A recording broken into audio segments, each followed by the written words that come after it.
আচ্ছা, আমি এখানে এসে বসলাম বলে কি তুমি রাগ করলা? না, রাগ করিনি। তোমার হাতটা দেখি। আমি তোমাকে কিছু কথা বলবো, তুমি কি রাগ করবা? না, রাগ করবো না।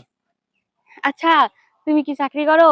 হ্যাঁ, তোমার অফিসের লোকরা কি তোমাকে বোকা বানিয়ে সব কাজ করায় লাই? হ্যাঁ, হ্যাঁ। কথাগুলো বললাম বলে কি তুমি কি রাগ করলা? না, না, রাগ করিনি। তাহলে বলে একবার হরে কৃষ্ণ, হরে কৃষ্ণ। রাধে রাধে। রাধে রাধে। তুমি কি রাগ করলা? না, না, রাগ করিনি। তোমার বউ কি তোমাকে দিয়ে অনেক জ্বালায়? হ্যাঁ, হ্যাঁ, তুমি এত কিছু জানলে কিভাবে? অকারণে কি তোমার বউ তোমাক ঝামেলা করে তোমার সাথে? হ্যাঁ, হ্যাঁ, হ্যাঁ। তাহলে তোমাকে একটা শিকড় দিব, তুমি কি খাবা? হ্যাঁ, খাবো। তুমি কি যদি রাগ ভালো হয়। করবা? না, না, রাগ করবো না। তাহলে তুমি আমাকে 500 টাকা দিবা, হ্যাঁ।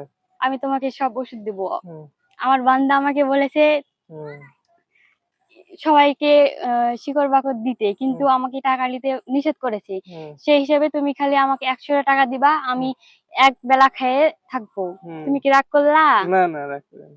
তাহলে বলো হরে কৃষ্ণ, হরে কৃষ্ণ। রাধে রাধে। রাধে রাধে। তুমি কি রাগ করলা? না, না। তাহলে দাও আমাকে 100 টাকা। বাবু। আচ্ছা, তুমি এই শিকড়টা লাও, হুম। লেখাবা। আচ্ছা, তুমি কি রাগ করলা দিলাম বলে? না, না, রাগ করিনি। কথাগুলো কি সত্য বলেছি?